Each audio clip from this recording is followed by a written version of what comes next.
Vous suivez Yegle TV. Merci de nous accueillir chez vous. Bienvenue à l'actualité nationale et internationale. Bonsoir. Réélu avec 58,27% pour un mandat de 5 ans, Macky Sall va prêter serment le 2 avril prochain. Le second mandat de Macky Sall débutera à cette date si le chef de l'État est officiellement installé. Avant cette date, c'est tout le calendrier républicain qui risque d'être chamboulé. Nous ne savons pas le lieu pour le moment, mais nous y reviendrons dans nos prochaines éditions. En politique, le secrétaire national chargé de la défense du parti Réumi, le colonel Abdourahmane Kébé, a été arrêté ce dimanche à Saint-Louis par la section de recherche de la gendarmerie. Il est poursuivi pour appel à une riposte énergétique du peuple sur sa page Facebook. Face à ce qui apparaît comme un hold-up électoral que veulent nous imposer les valets d'Emmanuel Macron, une seule attitude, la révolte populaire, dit-il.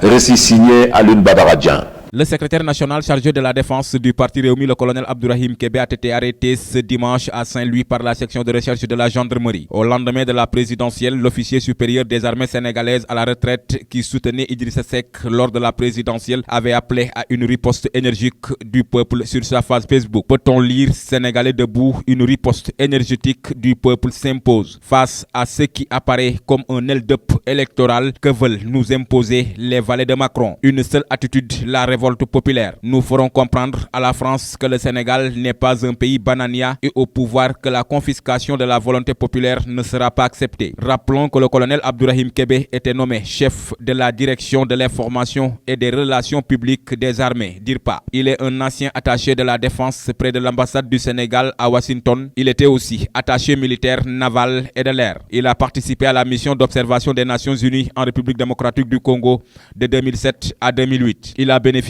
d'une formation de l'école supérieure de guerre d'Allemagne de 2003 à 2005 avant d'occuper différents postes à l'armée de terre et à l'état-major des armées du Sénégal. Abdourahim Kébé a suivi des cours d'état-major en Tunisie de 1992 à 1993, puis des cours de capitaine d'infanterie aux États-Unis en 1998. De 1993 à 1995, il a dirigé la division des musées et archives de la DIRPA. Il a aussi assuré la fonction du chef de la division gestion et formation de 2008 à 2010. Aujourd'hui, il est poursuivi pour un appel au soulèvement qui serait vu provocateur et est condamnable après l'annonce des résultats de la présidentielle donnant Macky Sall, leur adversaire, vainqueur au premier tour avec 58,27% des voix.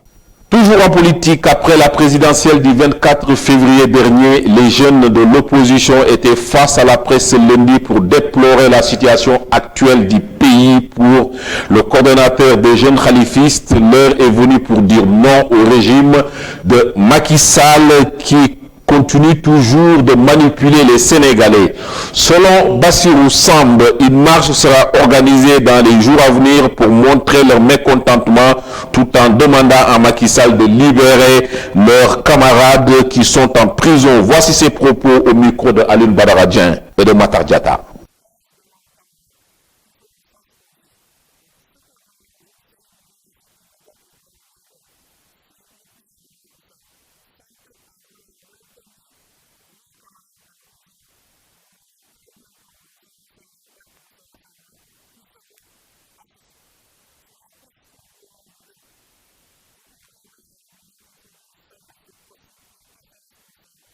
En politique toujours, s'il y a un fait qui a soulevé l'ire des populations de Darou Mousti, c'est bien l'attitude de Modou Diagne Fada, qui fait actuellement des pieds et des mains pour s'arroger la victoire de Benno Bokk Yakaar à Darou alors qu'il n'en est rien.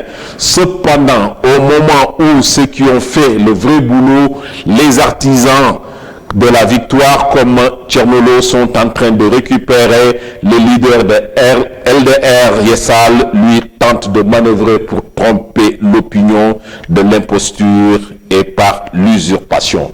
Je vous propose de suivre ce récit. Est tout simplement un usurpateur, pour ne pas dire un imposteur. Sinon, comment peut-on s'approprier une victoire qui n'est pas la sienne et ameuter l'opinion comme si la victoire de la coalition Benno Bokk Yakaar dans l'arrondissement de Darou Mousty, il est le seul artisan en omettant délibérément les autres leaders politiques de la cité religieuse, comme le président de la coalition Adiana, le ministre Thierno Lo, ainsi que Ibrahima Sall, Abo Sall, Serigne Djily Mbacké, entre autres. Quelle malhonnêteté de la part de l'ancien ministre de la Santé de Abdoulaye Wade, par ailleurs leader de LDR Yessal, qui gère la commune de Darou Mousty en ce moment. Ce sont les éléments de Modou Diagne Fada, alors qu'ils viennent d'être laminés lors de cette présidentielle dans la même commune. Et ce dernier veut s'accaparer de la victoire de la commune à la présidentielle dans la localité. Quel toupet et quel manque d'élégance pour quelqu'un qui se dit leader politique. La réalité sur le terrain est tout autre, à part le jour où le chef de file de la coalition Benno Bokk Yakaar avait fait une descente à Darou Mousty pendant la campagne électorale. Après ça, le leader des Yessal avait complètement disparu des radars. Pendant ce temps, la coalition Adiana continuait ses rencontres avec les militants à la base en tenant des meetings et des visites de proximité à Darou et environ. Presque chaque jour, 3 à 4 villages sont visités pour prêcher la bonne parole.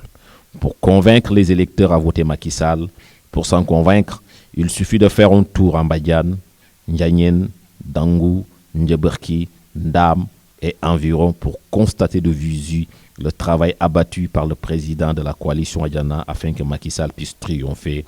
Et c'est ce qui s'est passé, confortant sa victoire dans l'arrondissement, même si la commune de Darou Mousty avait échappé à leur contrôle.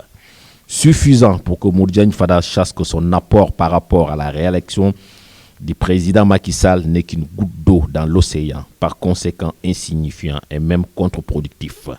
Car tous ceux qui ont mouillé le maillot pour sauver l'arrondissement de Darou Mousty de justesse, pour qu'il ne tombe pas dans l'escarcelle de l'opposition, il faut reconnaître que le ministre Thierno Lo a sorti le grand jeu avec sa stratégie mise en place, comme lui-même a l'habitude de le dire, fidéliser l'électorat avec ses innombrables réalisations faites au profit des populations.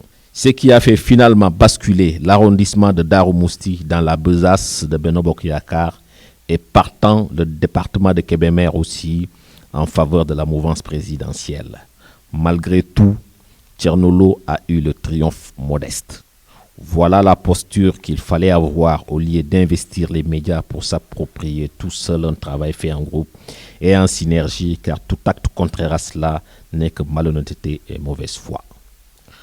Un mauvais exemple également pour la génération future et surtout pour les populations de la cité religieuse de Darou Mousty, à qui il doit des excuses pour s'être comporté ainsi, comme si ces dernières ne sont rien d'autre qu'un bétail électoral.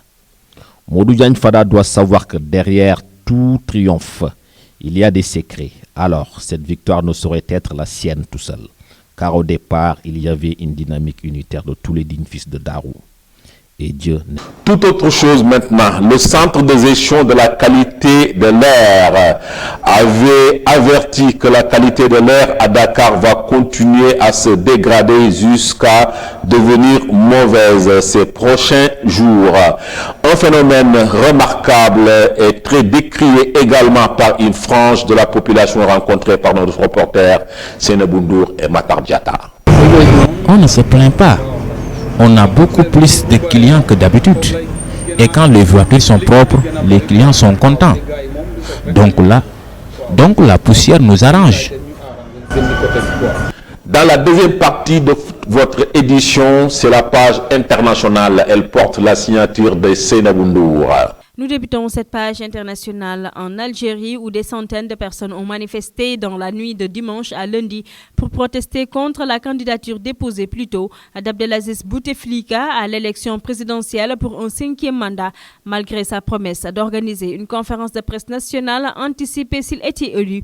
Le message du président sortant dans un communiqué lu à la télévision nationale dimanche soir n'a apparemment pas convaincu. Direction Guinée-Bissau, les États-Unis d'Amérique prévoient envoyé en Guinée-Bissau 30 observateurs pour la supervision des élections législatives du 10 mars prochain, a annoncé lundi à Bissau Tulinabo Mushingi, l'ambassadeur des États-Unis d'Amérique au Sénégal et en Guinée-Bissau, qui donnait une conférence de presse, a précisé dans le détail que 10 observateurs vont rester dans la capitale et les 20 restants seront envoyés dans les différentes régions du pays. Au total, 21 partis politiques vont participer aux prochaines élections législatives prévues le 10 mars sur toute l'étendue du territoire bissau-guinéen. Et pour finir, aux États-Unis, c'est la fin d'une histoire diplomatique de 175 ans. Les États-Unis ferment ce lundi 4 mars 2019 leur consulat général à Jérusalem. Il faisait office de représentation auprès des Palestiniens. C'est désormais l'ambassade des États-Unis en Israël, elle aussi officiellement installée à Jérusalem depuis le 14 mai, qui est en charge des relations avec les Palestiniens. Le personnel du consulat général va rejoindre une unité pour les affaires palestiniennes sous la tutelle de l'ambassade. Et c'est tout pour cette page internationale.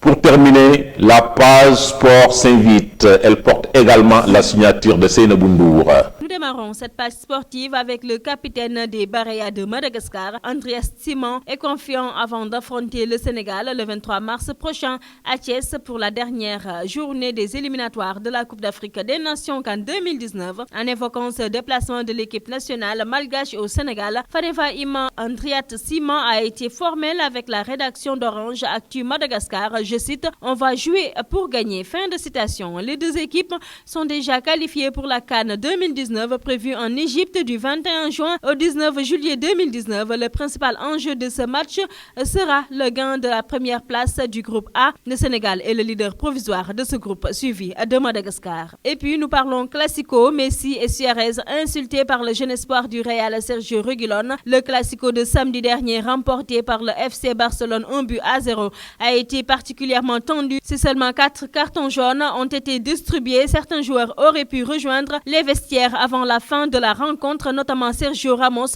auteur d'un vilain geste sur Lionel Messi. Mais l'émission El Partidazo de Vamos a révélé ce dimanche un autre épisode du match passé plus inaperçu. On découvre ainsi un échange assez houleux entre le Madrilène Sergio Reguilón et les Barcelonais Suarez et Messi. Et c'est tout pour cette page sportive. Ça n'est tout pour cette édition. Merci de nous avoir suivis. Excellente soirée.